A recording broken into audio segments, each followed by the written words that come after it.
Graham? Yep, yep. Ready, Grant? Had to get out of the way there and we'll start. All right.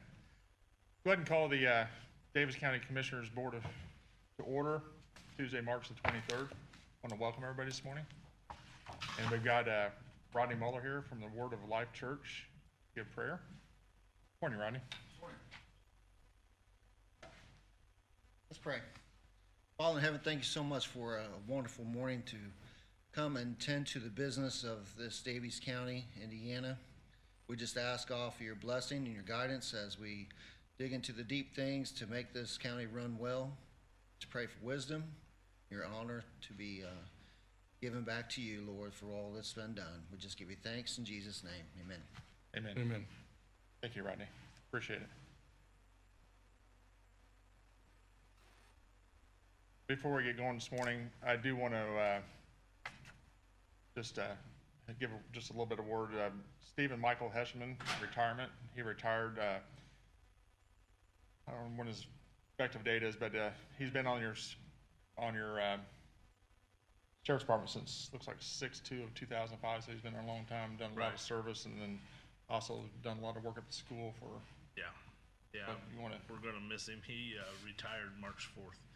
March of course, 4th. he got very sick back in September, so we're hoping for the best for him in that regards. He can move his shoulders and his elbows a little bit now, and say that's great strides for what he's. Just keep him and his family in your prayers. Yeah. Mike, we're gonna miss him. Yeah. 15 years, and I know he wanted to do a little bit longer, but God had other plans. Right. All right. Thanks, Gary. Yeah. Appreciate it. All right. First item on the agenda, the minutes from last meeting, March the 9th. Any corrections or anything, Ron? Don't see any. Okay. Look for a motion to approve the minutes from March 9th meeting. So moved. Got a motion by Ron Arnold. I'll second that. All in favor? Aye. Motion carries.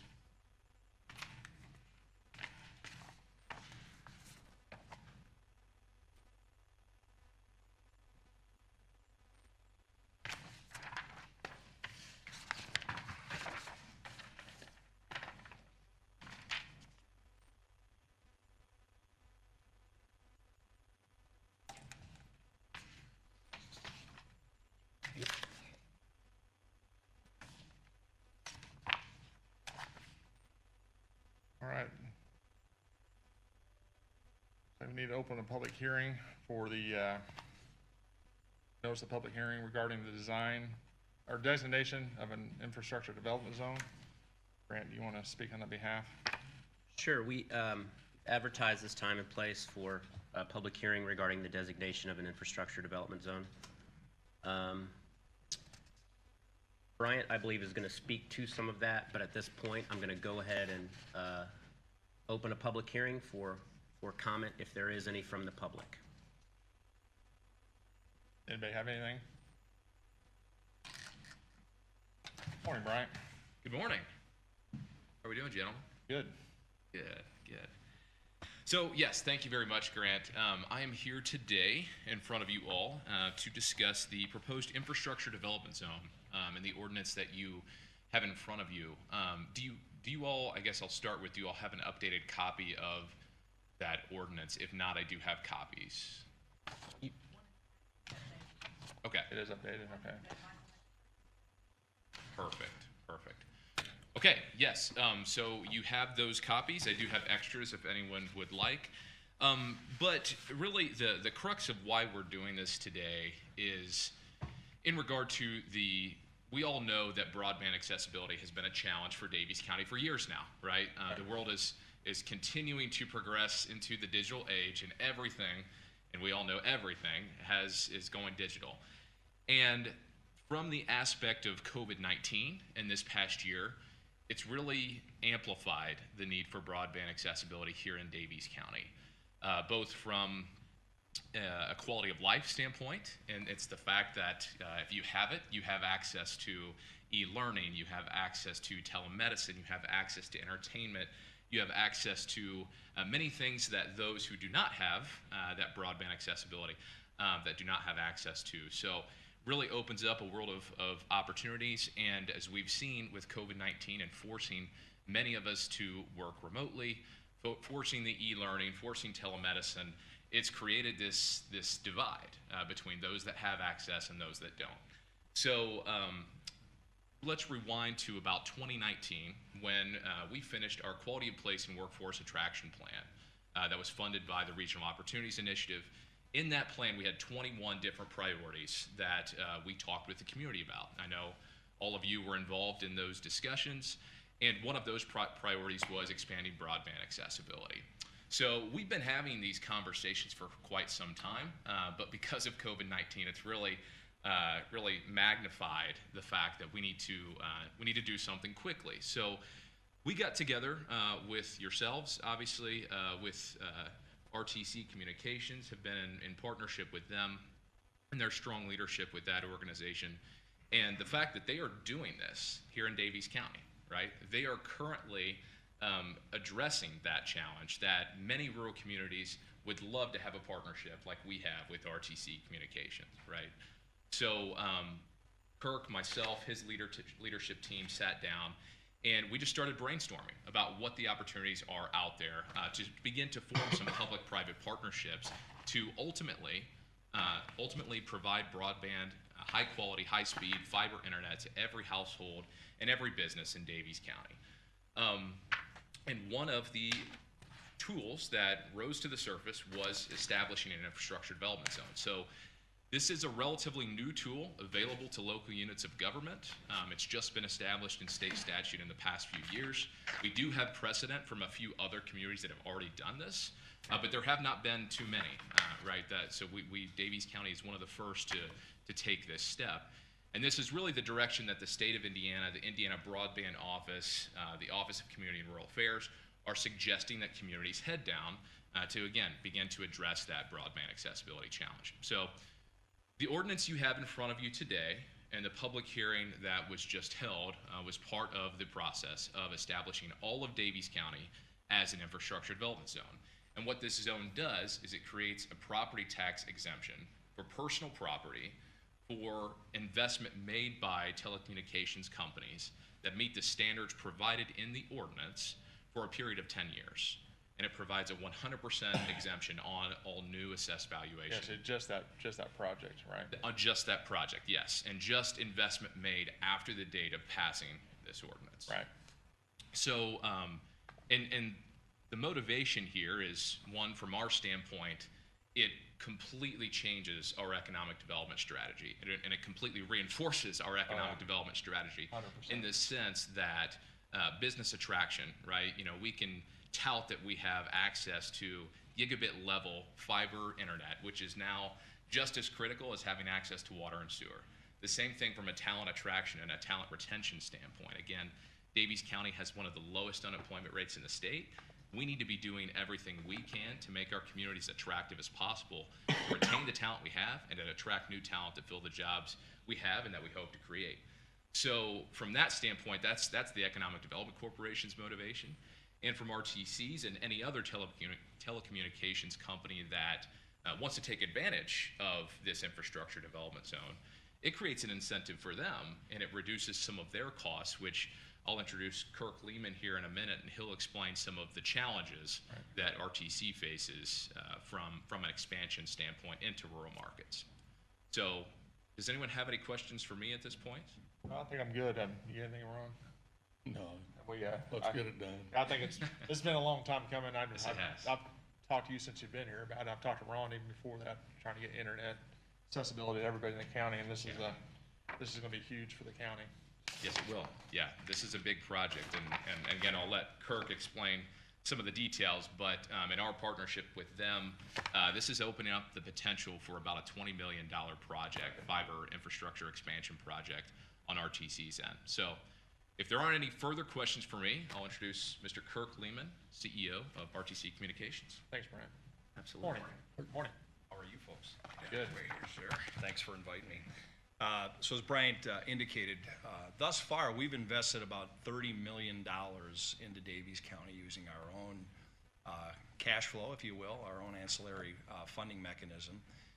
With that said, we've got about $20 million worth of projects slated over the next 5 years. One of the challenges we have in building rural infrastructure is it costs about $80,000 a mile to place fiber, especially in some of these sparsely populated areas. So we're looking at every opportunity from grants. We did participate in the RDOF auction.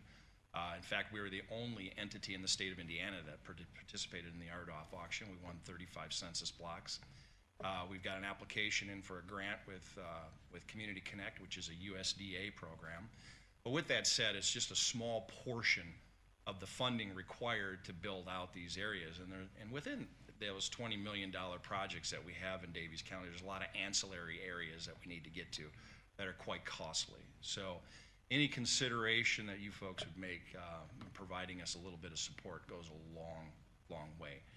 We are going to be providing a robust network. In fact, probably one of the best networks you'll find in the United States, both from a residential and a business perspective.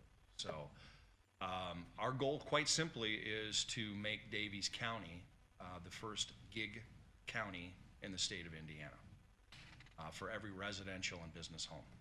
We feel we can do that fairly quickly. If we can put the funding mechanisms together, we feel we can probably accomplish that in about 36 months. So again, any consideration this governing body will give us, we greatly appreciate it. Questions? We've had a lot of discussions that go back years on this topic, and certainly appreciate everything RTC is doing. There's a number out there on what it increases the value of a home if it has access. What is that range? $5,500. So each home will be worth $5,500 more if it has connectability. Absolutely, and marketable. If you look at most folks that are buying homes today, the first question they ask is, does it have broadband? And if it doesn't, they move on. So this helps everyone. So from a taxpayer standpoint, this is a no-brainer. Absolutely, absolutely. Not only just buying, even renting a home, it makes it harder if it's not got broadband. I found that out personally myself, so. Right.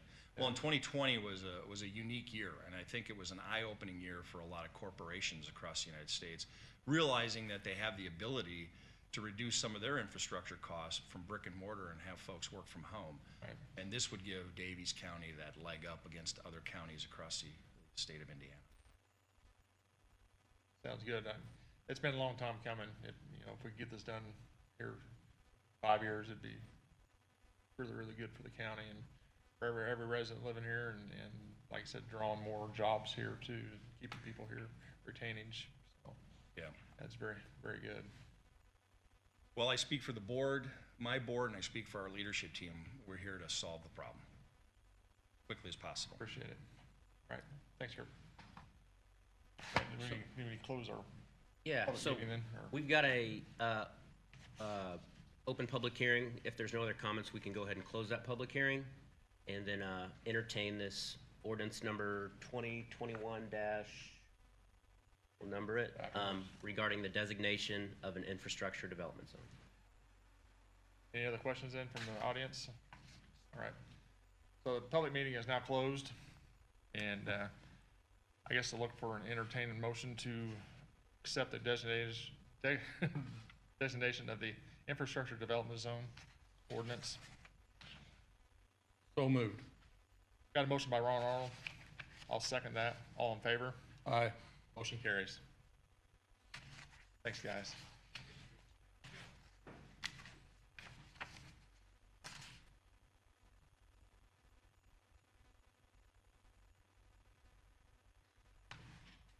All right, Phil? Morning.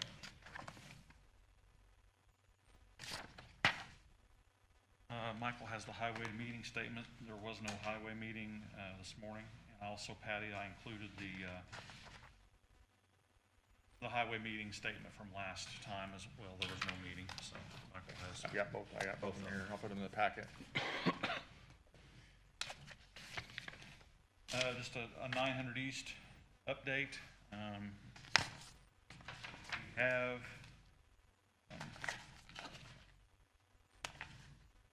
we went to bid for the project. NDOT has the low bidder. They're recommending accepting Milestone Incorporated, who has had all the other phases as well. So I believe you guys have a claim this morning for our match. Now, got it in order.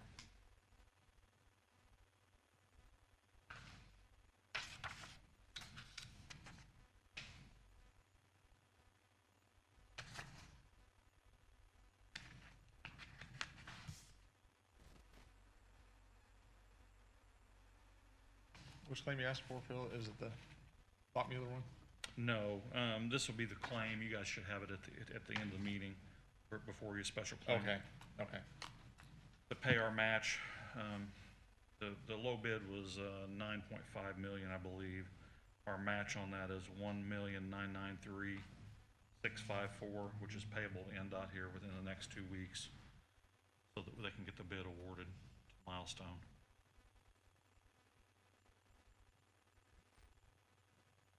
Okay. We're paying that from a little bit of every place. Commissioner's budget, highway budget, MVH, and MVH restricted. And Patty has the breakdown. I assume you have the claim. Did they have the claim before them, Patty, for that? If it's on the docket, Let me look here. it should be on the docket, should be with their,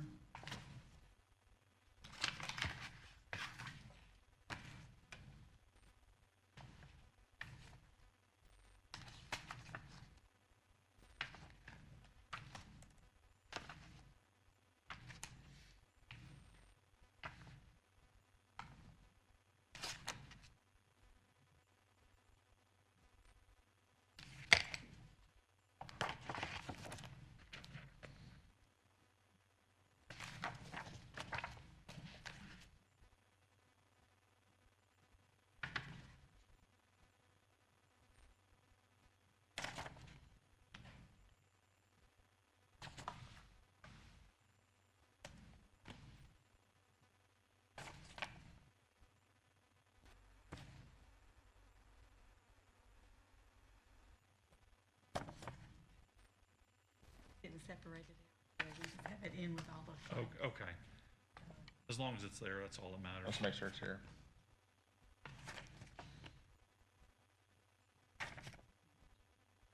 Oop.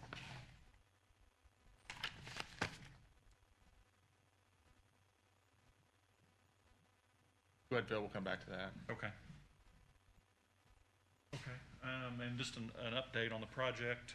Van Hoy and Sons are currently out there relocating the water line, and the gas company was supposed to show up last Thursday, but I think they postponed due to the weather.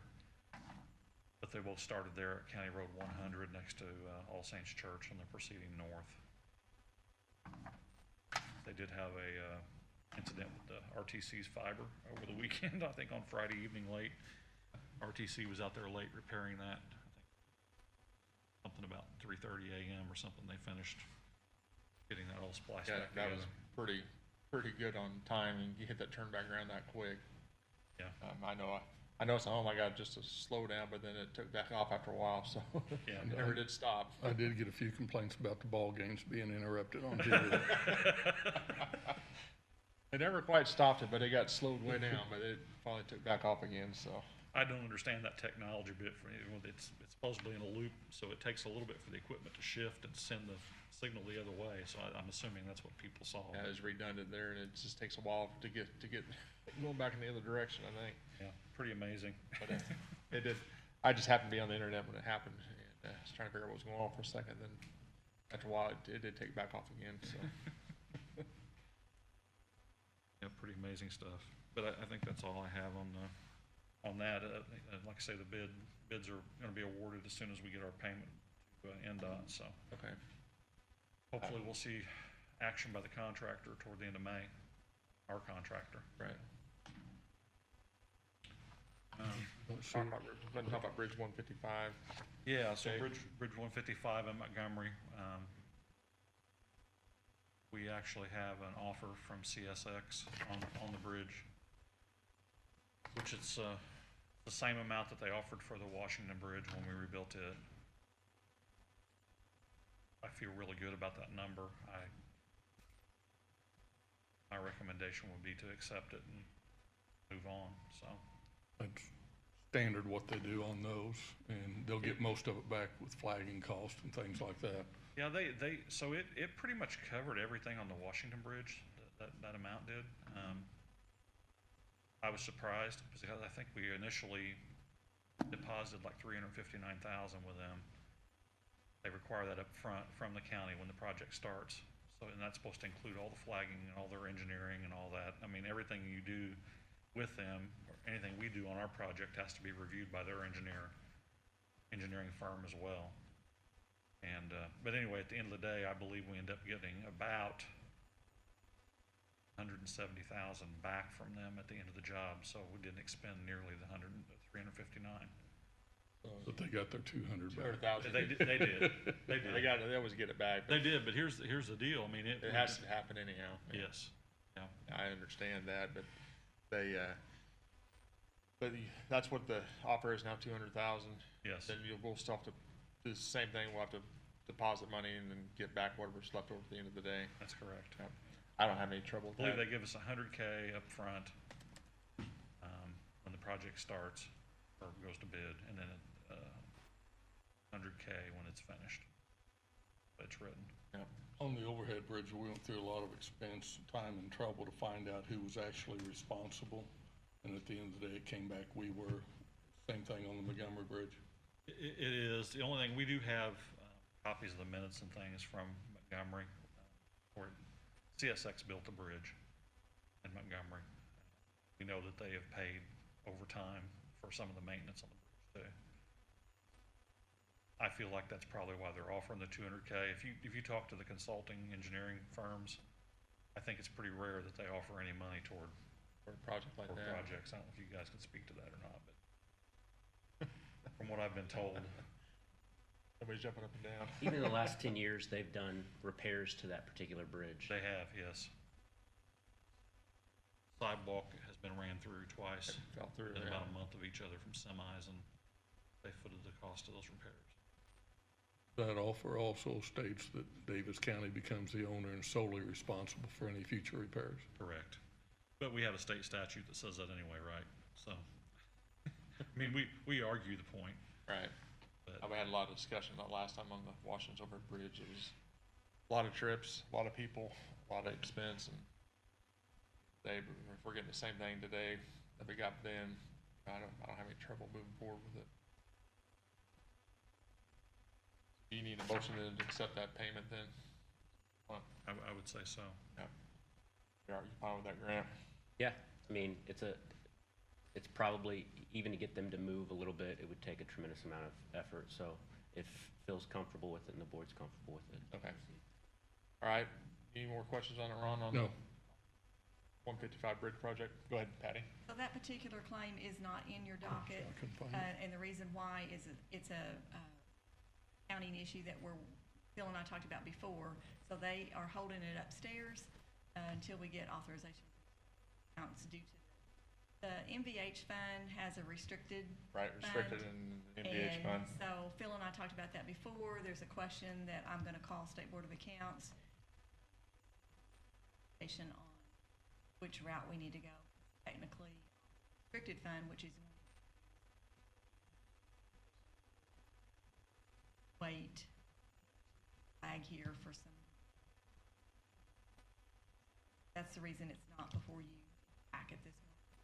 We haven't approved it upstairs yet. To get it here. Is that gonna mess you up on time frame, Phil? Well, could we go ahead and get the we get claim it approved approved? pending? My suggestion is that you go ahead and make a motion to have the president sign it once we have that question answered. The paperwork's all ready. It's just a matter of getting that question answered and put in before you. Okay, alright. That was $1,993,654, Phil. Where'd my email go? Yes, that's correct. Okay.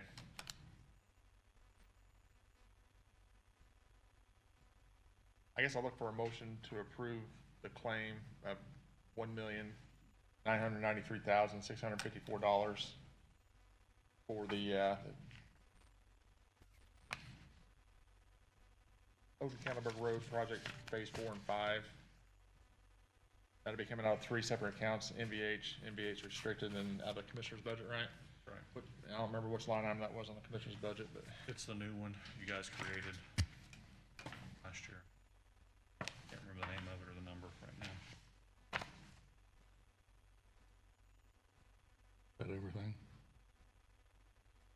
the number here real quick on that line item. 43300. The commissioner's budget 43300. On that motion, waiting on pending approval from the State Board of Accounts.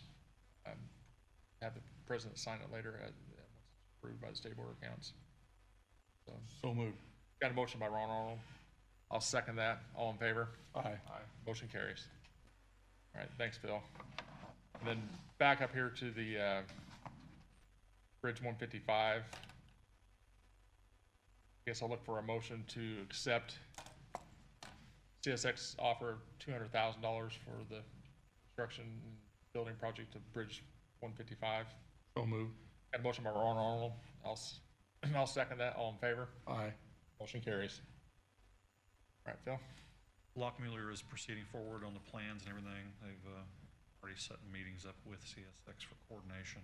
And, sent letters, notices to utilities about getting utilities relocated. So, and they've subbed Landmark here in town for the survey, and they're out there. They've been doing the survey this past week. Things are moving forward with it. It's good news. I brought this up at the last meeting, the Republic, our trash services contract. We did call and get quotes. I think the closest quote we had to the one we received from Republic was was $107 versus $64. Like permission from the commissioners to sign. $64 even, is that what it is? No, it's 64 and change. Okay, Here it is. 64.75. 64, and that's per month? Yep. That's, is that a 2-year contract? Yes. Okay.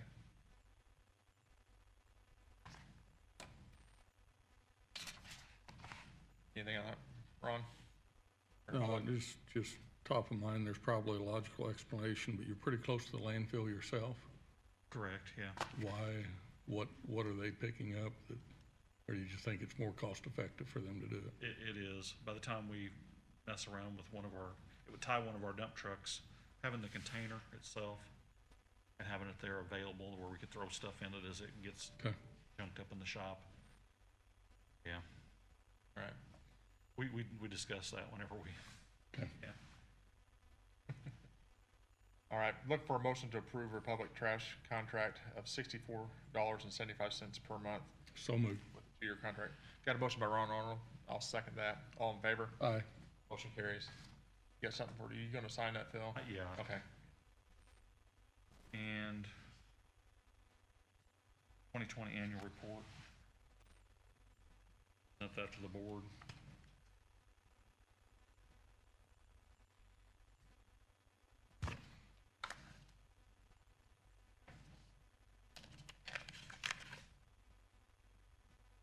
All right.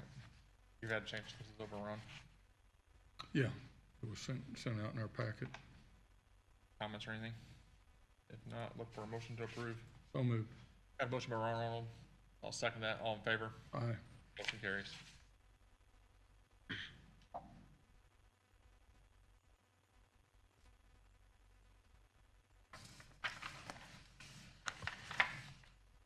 Two things that didn't get on the agenda here. We had the accident last September with our Durapatcher. Our insurance company finally determined that was a total loss on that machine. They've settled with us, $37,900. And we retained that unit for salvage because we do have a machine that's identical to it, so it's for $1,000. Felt like it was worth the parts to keep it. And then our deductible was $1,000, so our payment from Tokyo Marine will be $35,900.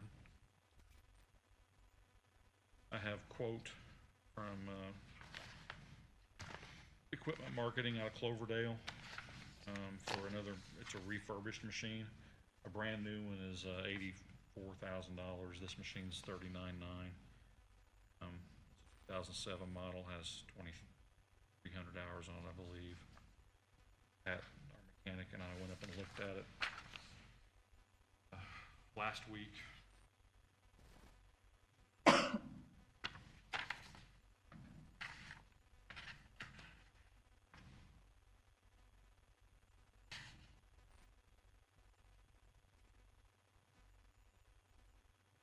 It's the top one, Ron. Anyway, I'd like to go ahead and proceed forward with, as soon as we have our check, wait for our check from our insurance company to get here, but I'd like to proceed forward with buying that refurbished unit.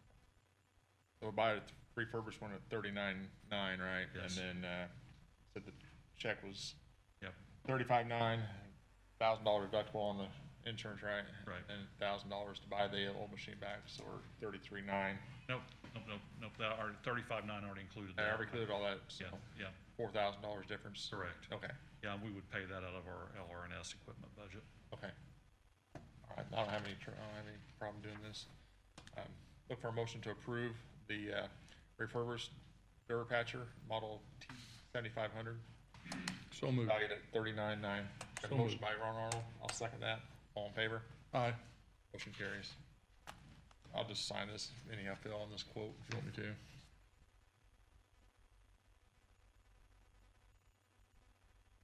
I don't recall, did I send the mitigation site Yeah, agreement to you? oh yeah, locking it over here, yeah. Okay. This is for an extension, basically, of the contract that we had for the mitigation site monitoring for phase 3, 2 and 3. Mitigation sites north of I-69, up near the Greene County line. Right. But there's goals that have to be attained before the DNR, Army Corps will let you release it. So we fell short on the goals on the plantings. They were covered under warranty, so the plantings have all been replaced last year. But now we have to extend the monitoring potentially to year 5. Year 5. So this is for an extension, $5,500 for the 4th year and $5,900 for the 5th year. And that will, they will also help do the paperwork to get it accepted once the goals are met. Yeah. But basically, they go out and inspect it every year. They'll do invasive species treatments, things like that as well. Their environmental team does all this, right? That's right. Yeah. I don't have anything more to fill on that. Do you have anything? Or lock me in the group on that mitigation site, Ron? No. Okay. I'll look for a motion to approve. I guess I got 2 copies here.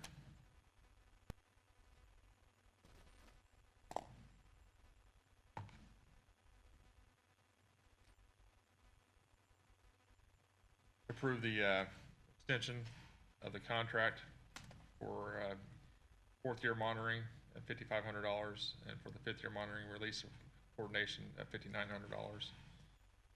So moved. Got a motion by Ron Arnold to approve. I'll second that. All in favor? Aye. Motion carries. That is single signature also.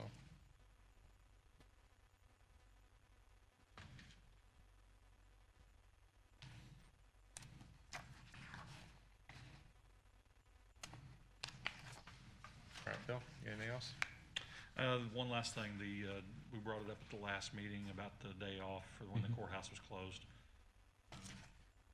I would like to get you guys to approve that for us so that we can give our guys a floating day for the time that I don't have they any worked. issue. Be glad to make that motion. And motion by Ron Arnold to give the highway department a floating day. I'll second that. All in favor? Aye. Motion carries. That's it, So guys. we checked that on the personnel policy, and it's already covered under the personnel policy. Yeah, I looked in there, it just said that it was, need to be approved by the commissioners. So I'm just being formality, I guess. Okay. So, all right, thanks, Patty. Anything else, Bill? That's it. Everything else Unless you going got all right? something for me. No more snow for a while, so. Well, you know, now we're worried about flooding, right? Yeah, So, exactly, so. Old Vincent's Rose is closed, as we speak. The river's been up and down like a yo-yo out there, so, Yeah, I just always hope for fair weather. yep. Thanks, Bill. Thank you, guys. Michael, Yes. from the HR payroll perspective, I see a questioning look from our sheriff back there in regards to that formal motion, but with the, But Gary, last meeting said that they already done their comp, right? right, so with the personnel policy that's stated as it is, and when you declared that emergency and you had the, in your closing documents, Right. our HR department took that as permission from the commissioners to Okay. do that. I just wanted to make sure we Okay. was following everything, right? So I just I wanted to make just it. want to be make it formality. transparent Yep, on the other yep. entities that were involved in Oh. that. But I guess we can make a motion for Gary too, if we want to. I thought it was covered by the personnel policy and then the Emergency- closing, how emergency. you worded that, so I thought we had Okay. already established that. All right, so. Covers the blanket, so, all right, so future reference, we'll just make sure that that's set again, and if we have another emergency, Takes care of it at the very beginning, and then everybody knows how to keep time. yep, Thank you. that will work. Thanks, Patty. All right, Parks and Recreation Development Project, Jameson, morning, sir. Doing good. Thanks for letting me come in this morning. Yes. So back on February 22nd, we had an informational meeting pertaining to IC 5-23, which is build, operate, transfer. There's a few people in attendance there, so it was a good informational meeting. I was privy to this model. I attended an Indiana Parks and Rec Association conference, Muncie, early in February 2020 before everything was shut down. And I attended a workshop, education session workshop about project management, and a company named Meyer Najum doing the presentation, and specifically over this model right here, the build, operate, transfer. So I was very intrigued with it then. Just looking at the different funding mechanisms for West Boggs Park to progress with a lot of our large infrastructure upgrades, new amenity upgrades that we want to achieve at the park, following kind of our 2016 through 2020 and now our 21 through 25 master plan. So some of those large projects are going to encumber some rather large renovations and upgrades specifically to our beach area, kind of under the initiative we are titling the Lively Lakefront and Wellness Initiative, which is going to encumber a lot of different concepts to kind of mold ourselves to really encumber a lot of the health and wellness initiatives that are set forth at the ROI Quality of Place plan for both Martin and Daviess County, but also to kind of help battle some of the issues we have with COVID pandemic, with people trying to look for those good escapes to kind of get out and about and have a safe place to recreate. And kind of building on that quickly, the COVID obviously had a huge impact on everybody. The silver lining, I think, nationwide was Parks and Recreation. The outdoor industry, specifically camping alone, was up by 1,000% last year. I know the camping manufacturers up in northern Indiana were trying to normally pump out 10 to 12 units per week. Last year's 20 to 25, and still 4 to 5 months behind schedule. So, West Boggs Park, we had a stellar year. Started off slow, obviously, with the shutdown. Had to do a lot of refunds, but came back strong. Had roughly a $300,000 record year. So the first time we've ever reached a $1.5 million revenue stream. Now that was conducive to a couple new initiatives we put on for our Lake Enhancement Fund that we tacked on a small fee. But besides that, it was just a vast increase in usage of the facility for camping and daily entrances alone. So I definitely foresee that trend continuing going into the future. People have invested a lot more time and money into the outdoors. They're not going to let that go. It'll probably slowly dwindle somewhat, but I think averaging out, we're still going to see a vast increase in that trend going forward. So I definitely want to be able to provide our users with adequate amenities out there at West Boggs Park. So the idea of this build, operate, transfer, and correct me if I'm going into this somewhat new as well, and trying to read IC codes is like I go cross-eyed trying to do it. That's why Grant's here. He loves that stuff, I think. So, you know, I can kind of sum everything up. I think you guys are pretty well privy to what this is now, but I'd like to sum up for everyone else in the audience. And Phil, of course, he's on the park board. We discussed this at our last board meeting. So some of the advantages to build, operate, transfer, what it does is it kind of alleviates the idea of the public bidding process for government units. That request for proposal is taken care of when you request for proposals for qualifications for a project management team. So your RFPs are in place. That does suffice. And then you're requesting not necessarily a project or an actual number on the project, just more qualifications on if that project management team is capable of following IC 25 and your expectations. So there is a sample RFP, I believe, in your packet that we sent out. There was one edit I had to make in there I saw this morning. Meyer Najum, the company that did the presentation, sent these drafts to me, and there was obviously Johnson County used this draft as well. And so I had to change, in my notes I have, and I also emailed the corrected notes to Grant this morning. That is corrected in that sample RFP draft back to Daviess, Martin County. So one of the nice things about this is it's a lot less, actually there's no risk whatsoever for the city or the county. What you're able to do now is if you decide upon which project management team you want to go forward with, you get with them, you do the design phase, you do the project cost estimate phase before you sign anything or before you pay anything at all. So a lot of that money or a lot of that time is dictated up front by the project management team. It's their costs, not ours. So that's one of the big benefits right there. Then once you have a proposal, a design in place, then you can decide if you want to move forward with it or do you not. So if it's out of your budget, you can back off, maybe reevaluate, put this into different processes, different initiatives, come back and revisit it with that same project management team if you so choose. If you go forward with it, you sign on, they basically take ownership of that project, which is nice. So therefore, they are involved in finding the financing for it within the scope of your budget, what you've predetermined. They are involved, or they are responsible for finding the subcontractors to take control of that project, and then they see it through, and then for a short time duration, they own that project to make sure that everything is following in plan, following suit. So once they turn that key over to you as a sort of a turnkey project, the project should be in place. There shouldn't be any issues. If there were, they should be resolved. One of the other great benefits about this, as we all know, and if we go through the public bid, we actually give a bid, we're hammered with change orders. And before long, your $250,000 project is a $500,000 project from change order to change order.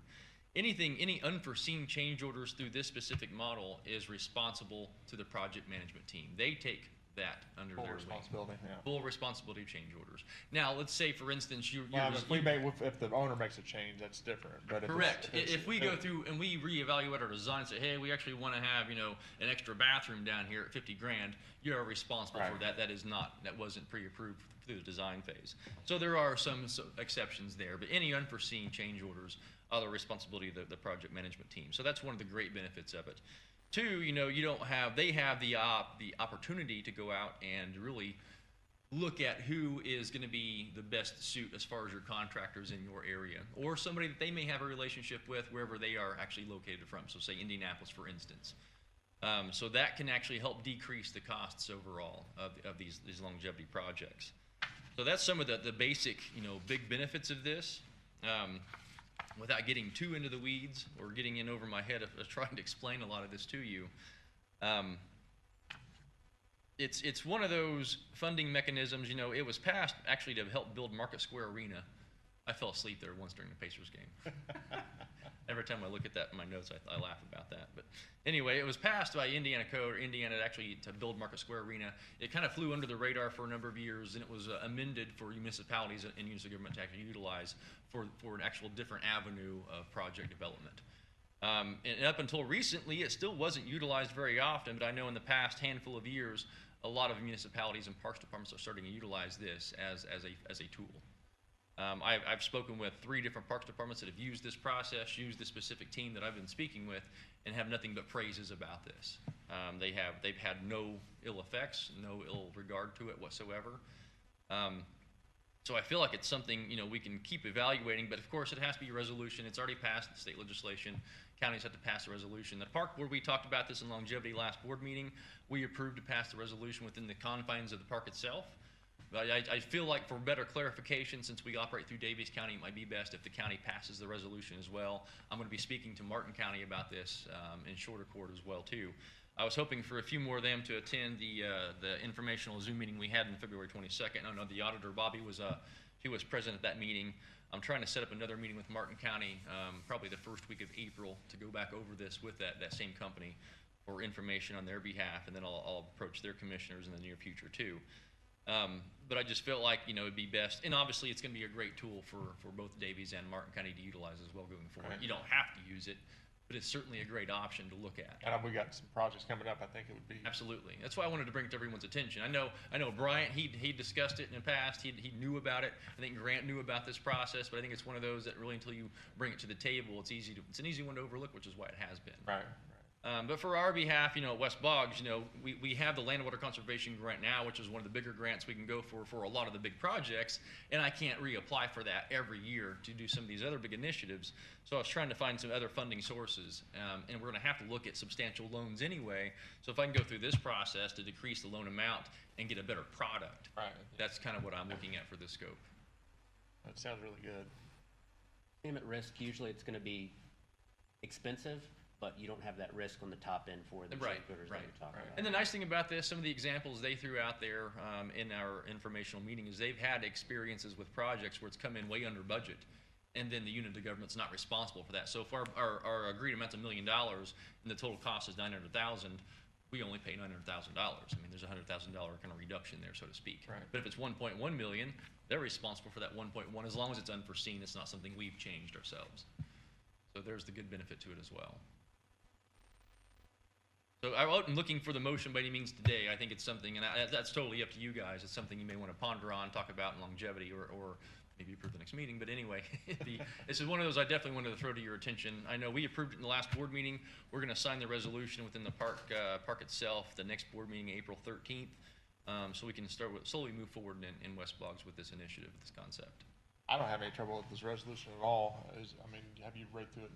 Yeah, they are asking for some committee members. I don't know if you want to put it in front of your board first and sort some of that out and then bring it back. I think so, or- yeah. That's what I think we would do, is put the committee member through our board. If we want to throw in economic development from both sides, maybe look for somebody outside of the actual park board itself. We can discuss that in our board meeting, which is not a bad idea, to get some outside influence. I'd also prefer Nathan be here too when we make this decision. Yeah, so. absolutely.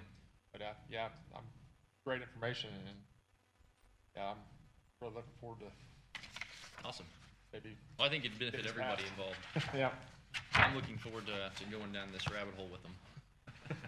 Seeing what Thanks, happens. Jameson. Yeah, no problem. I fully support it, so bring it back to us. As far as the paving projects we talked about up there, have any of those been completed? No, Phil's gonna pave it as soon as he can, he says. Well, that's. No, what- in all seriousness, yes. So a part of the LWCF grant is, the big chunk of it was the road refurbishment at the park. Phil and I met with Scott Seals, the new highway superintendent over in Martin County, about 3 weeks ago, 2 weeks ago, to kind of discuss going forward this summer. We have to wait till it's a little bit warmer out. The idea right now, and even our preliminary discussions with Phil, was trying to do it either on a Friday and a Saturday. My only apprehension there is how busy we are now. It would have worked like that 2 or 3 years ago. We could have picked some random weekends and done that. Last year was like a holiday weekend every single weekend. We didn't have an open site until the end of July, and by then I think that was taken just on a last minute basis. After that, we didn't have any open sites until after Labor Day. So being able to pave out there on the weekends, we're going to make it work if that's the scope we go down. So I know they have an immense workload. If some way we can get out there and do it during a weekday per se, it would be a lot less impact on our users. But that's just if. That's a big if. And now Martin County, speaking to them, doing the chip and seal, it's easier for them to do a small section at a time for the chip and seal as opposed to just starting a complete resurface project. So that'll be negotiation with Martin County as well. And they have different scopes of how they pay their employees, so on and so forth too. So, the idea behind this, whenever we wrote the grant, was, the county was going to donate the machinery and the equipment, and we were going to pay for the labor and obviously the material. So I think that's how we'll still progress forward, absolutely. Well, some of those needs to be done. They're in bad shape. Yes, yeah, the roads, that's our biggest complaint out there, are the roads. And there's also recreational value for that too. It is a little dangerous out there for a kid to ride their bike, especially in some of the gravel roads. And you've seen potholes, you fall down to China sometimes out there, so it's getting pretty bad. Overall, you and the board's done a great job, and anything we can do to support it. Thanks. Yeah. It is Jim. That's what I feel. I know for our other board that was, I mean, we've had changing of the board here. I've always granted Phil use of that equipment if he uses it on his own time to help whatever you got to do over there. If the guys over there decide to use their own time to do that, I don't have any problem with you guys working on those roads over there. Awesome, I appreciate that. Question. Have time. As long as it's not affecting your guys' work hours, but I mean, you're talking about after hours. That makes it a little more complicated, I think, but, I mean, they're paying for. The benefit of that would reduce our costs. Instead of paying time and a half, we could just reimburse you for the time spent. as long as we're not losing maintenance of our roads, I mean, it's gonna be a fine line there. I don't know Right.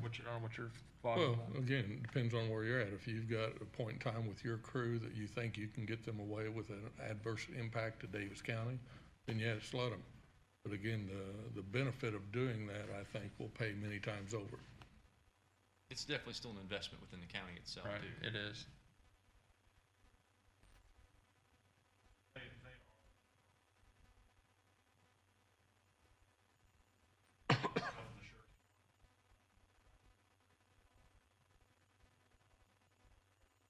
Right. I mean, I don't have any qualms with it, and as long as we can still do what we need to do with the highway department, and, you know, if we're gonna do it during business hours, go over there. As long as it justifies itself where you guys are not taking away from anything in Davis County, then I have no issue. in the way would be set.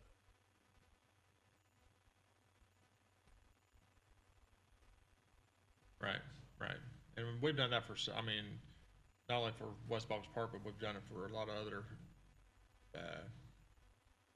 fairs and stuff like that. We donate equipment to be used, have our operators running that there and stuff like that. So I think it's a great thing to help our county out, so. Yeah, I really feel like, you know, once we get some of this stuff done with our lakefront initiative and with everything happening at Crane around the area with our scope of quality of place plans between both counties, I think we're really gonna be a big factor in drawing people in. People now relocate from quality of place and quality of life, and having a great facility like that out there with new roads and new amenities is Right. gonna help attract folks. It will, yeah, most Absolutely. definitely. Cool, thanks. Appreciate it, Jameson. Have a good day. You too. All right, next thing on the agenda will be the committee for courthouse renovations. Marty, you want to talk about it a little bit, or, because I see an email here, but, Well, one time we talked about, I think the council picked 3 people on it, and we talked about myself, yourself, and then, clerk, judges, and prosecutor. Right. Is that fine with you, or? Yeah, no, I think what Patty is looking for is that, how we want to proceed. Yeah. And so, basically, I told her I'm pretty well available about any time. Yeah. And I I know- think you take the normal process. Everybody's contact information, send out some prospective meeting dates. And once they have that first meeting, then I think we could decide how often they need to meet. Right. So So- if both commissioners sit on Patty, it'll be a public meeting, right? That's my understanding, yes. And you'll have to be there as a witness, right? And we'll need to advertise for the public meeting. My question initially, when the email was at the last meeting, you wanted to form that committee, and then we followed up with that information at the council meeting. Right. They made their appointments, I Right. reported back to you, Right. and then I was just asking for the, as Ron said, the I next just want to make sure we steps. proceed forward, the right path, so it definitely is going to have to be a public meeting. And if we have a public meeting like in this room here, as long as we advertise, leave the door open, it's still a public meeting, right? Yes, sir. Okay. Right. So we just need to probably set like Ron, I agree with you, that was a good idea, to set an initial date and time, and then formulate the go-forward pattern after that. Dates for me is going to be a little bit hard right now, so if I don't make it, it's fine. I don't need to be there every meeting. I would prefer to just sit, I just want to listen, really, is the only thing I really want to do. So I guess we'll look, So one question I have is, this committee, is a commissioner going to chair that committee then so that we can have good communication and we can have good follow-up as far as the who, what, where, when, why, and how? Do you want to be tasked with that, Ron? I'm fine. It just, the time of year for me, it's gonna be extremely hard for me to keep all that going right now. I think with your experience and where you've been with it, it'd be good that you be chair. I'll serve as co-chair, and if you Okay. can't make it, then I'll run the meeting. Yes. Okay, that will work. All right. You've been working on this in what, 2 years, 3 years? I think this whole process has been about 8 years. It's been a long time. So for the record, Michael, will you just name that committee again? So Yep, we can okay, go- so And it's in your, I think it's in the minutes from the last meeting. I'll go ahead and revise it here, so. Just for administration purposes, I am gonna name myself chair Okay. and Ron vice chair. This is just for administrative purposes only, this is not directing, I mean, it's not trying to overrule anybody, is what I'm trying to say. We'll have Judge Smith, Judge Sabecki, Janice Williams, Dan Murray, and then we got Tony Dungett, he'll be the president of the council, Mike Sprinkle, and Matt Meredith, which he's vice president, right? Yeah. Okay, so the That should be committee's the committee. officially formed then. And then I'll reach out to all these people and try to get a date set, preferably business hours and on through the week sometime. Okay, And we'll do it here in the executive boardroom. okay, thank you. Right.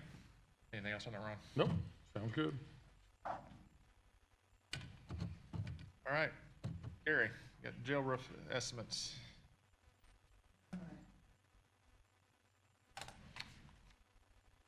Roof estimate? Looks like a Buchanan. You got your pan, and then, Air conditioning. yep.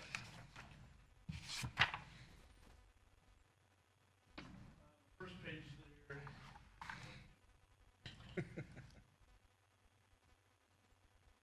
The first page there are the repairs that we made to the rooftop unit, number 4 from '07 to current.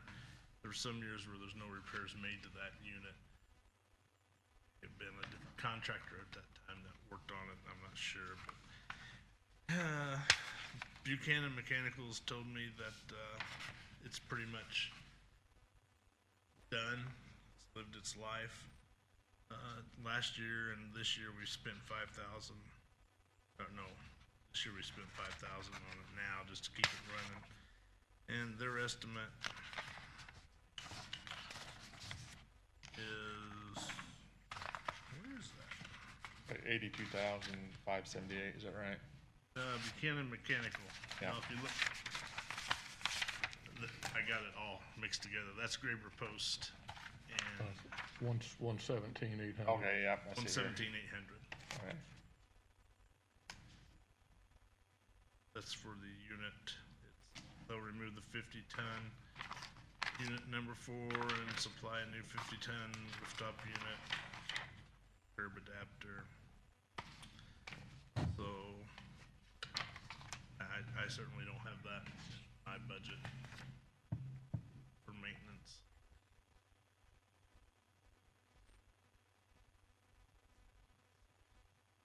And if you want the complete history of that unit, I got it right back there in Manila. That compressor, I mean, that's one, is that one unit doing your whole building? No, that unit does Just the the office? administration side and this side, I believe. I don't think it gets much on the part. Okay. Okay. That- But it is the biggest unit up there. Right. Do you know what year that was put in? 04, 04, whenever okay. whenever it was built.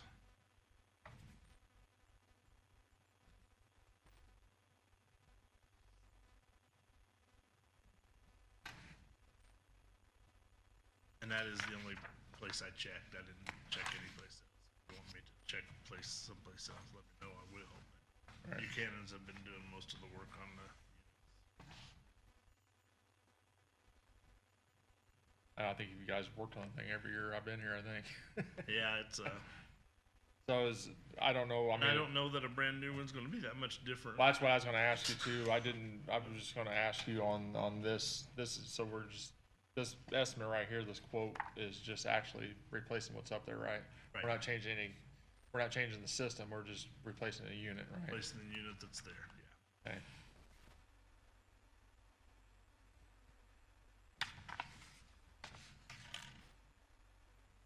What are the limits before we have to bid out? $50,000. So this is something that will need to be publicly bid. And so I was just talking to Patty about that. That's we can help you with that, Patty and I, to get out Okay, public bids relative to your project. Right. I know. All right. That, and then the jail roof, the flat side has developed some leaks, so I've got a company that's gonna fix the flat part for $9,900. They're supposed to start that March 30th, 31st. I can pay for that out of my budget. Okay. The administration side, the shingle side, got several ice dams Right. hit during the snow. Graber Post is the one that did the roof on the church here. Yep.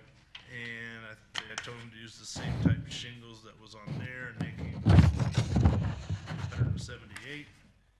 And then Daviess County Middle Sales, they came in at 101,750. We have to bid that. Yeah, I think we do, don't we? Be the same issue. And we'll help you with that. So whenever we write that though, if we're gonna spec it out for that shingle, we need to get the specs on that kind of shingle right there. You want a really clean specification when you send it out, just so Yeah. it's, So you get what you So want. yeah, we're getting apples for apples. right? Okay. So we Yeah. want it, so you wanna help Gary get that out And on that, I on the might loop- specifications. I might loop Phil in too. Phil does a lot of Okay, I've never done forward. one, Yeah. so. Yeah, but, I think that roof over there would look nice on that building, cause it's already an asphalt shingle, and that gives you that same look, what the architect is going Right. for, and then plus it's probably, And that jail was built to be architecturally yeah. in this area. For the surroundings, yeah, so I would prefer to keep that kind of shingle on there, but if we go to a steel shingle like that, I think that'd be a lifetime shingle, right? I mean, it's 50 to 100 year. Yeah. Yeah. It's a 50-year one, so. Alrighty, Alright, sounds good, I think that's it. alright. Yeah, I just wanna get with, Phil and Fran on those, and we'll get those bids out. Okay, Like I said, definitely on the shingles, we definitely need to get the specifications in there, so we get apples for apples on that. Here. alrighty, thanks. Thanks, Gary.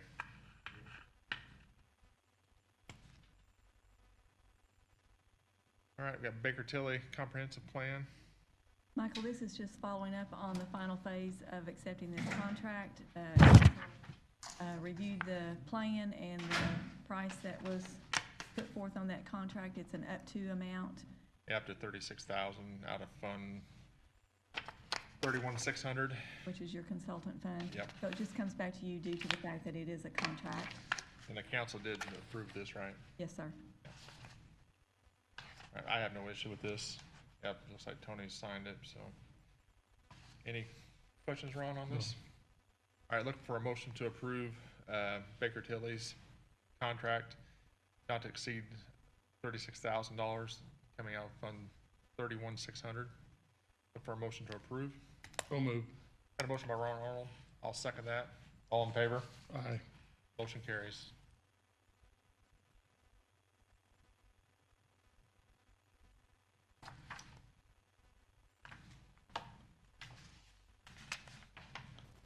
That just, the council needs to sign this, right, Patty, and that's it? Yes, we'll finalize all the signatures. The contract page is all I need to sign, all right.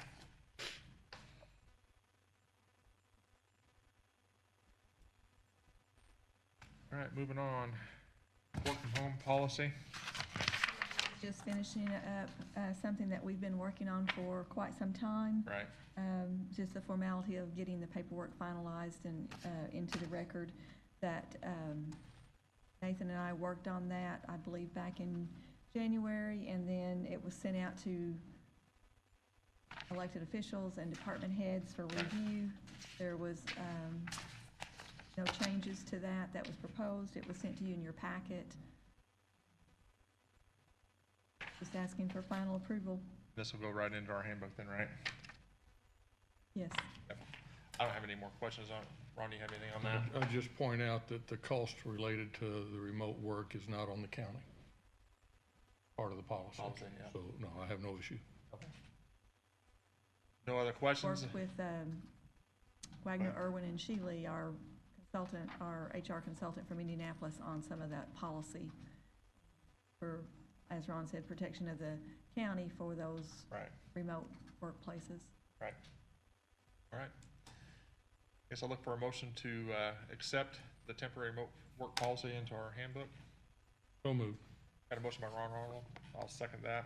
All in favor? Aye. Motion carries. And with that, it might make sense to put it as an addendum or some sort of a piece with our existing policy and just make sure emailed out to Everyone. all employees. The draft was put out, but we can, now that it's approved, put it out to all employees and not just Just take that department heads. email and just put it all employees. Yeah. Will do. All right, county surplus miscellaneous furniture. Patty's been doing a lot of work on this. Too much work, I think, but we're getting there. You want to speak on that, Patty? Well, the proposal that we have worked out as far as following some of the policy that we already have established in the county, and then Michael and I had worked on this together. We have a form and a process, and the only change from the policy that Grant had provided us was not moving all of the items to a centralized location just because of the labor. It's just labor intensive, and so Yeah, we 'cause kind of, go ahead. I did get a cost on tearing down those cubicles. It was gonna be like $80 an hour just to remove them, so I didn't want to incur any more costs on those cubicles to tear them down, so that's one reason we chose to leave them in place and do I that think service that's that way. the only deviation from that policy that you presented, Grant. The rest of it is, it's just a bid process. So if anyone wants to view any of those items, they would contact me. We would go through that. Then there's a bid form, and they will submit the item that they're interested in. They will submit their bid, and it will come to me. And then by a certain date that's established today, hopefully by the commissioners, Yeah.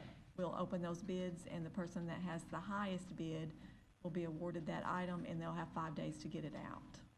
Right. Correct? Yep, sounds good. We have code of ordinances 32.04, and then it'll be as amended as you've just said. That was the only change, I think, as far as from our perspective in review. That was the only deviation from following that already established policy. So do we want to try to set it today and then next commissioners meeting to approve those, or do you just want to open the bids yourself at a certain date? I thought that I would probably open the bids at a certain date Okay, yeah. and have a, I'm saying that we're coming right up to the end of the year here. I think we could set it today. I give you 7 days, and at the end of the month, we could just get that behind us. so you want all the bids to me by March 31st? First, yeah, I mean, that's, I think, ample enough time. I think so. Okay, I guess I'll look for a motion for excess furniture to set the date today to start placing bids on it. And this is open to nonprofits too, Yeah, I just saw correct? nonprofits, and Patty's advertised this. No, I I did mean, not I mean, advertise. today. But I will post it. Post it, yeah, yeah. And then all bids be back into Patty's office no later than March 31st at 4 PM. So look for a motion for that. So moved. Got a motion by Ron Arnold. I'll second that. All in favor? Aye. Motion carries. All right. Got AT&T contracts here. Still talking about this. You want a match? I think I would need one, but we had 2 phone lines that we could not figure out where they was going to, and through having AT&T come out here and actually tracking down the lines, we finally found them, and they were to the courthouse One goes to the fire alarm system, and then the other one was, we think, the elevator, or it goes in the attic, we can't find the end of it. So we did get the cost down. These are a 1-year contract, only 12 months. And so I've asked Patty to put that in the commissioner's schedule for February of next year to review this, see if we need to update this contract, because we know how AT&T does. If it goes beyond the contract, the price goes sky high. So I've got 2 contracts here. They're both $55 a month for 2 lines, and that'll be coming out of line item 32400. So it'll be $110 total on these 2 contracts. So I guess look for a motion to approve. This will be out of Scott's budget. And we just hope we get the monthly bill. Yep, and hopefully get the monthly bill so we can pay them on time, because that was the problem before. The bill never showed up until it was past due. We never got we never had anything to pay, so we never paid it. So I guess I'll look for a motion to approve these 2 contracts for AT&T, $55 a piece, out of line item 32400. So moved. Got a motion by Ron Arnold. I'll second that. All in favor? Aye. Motion carries.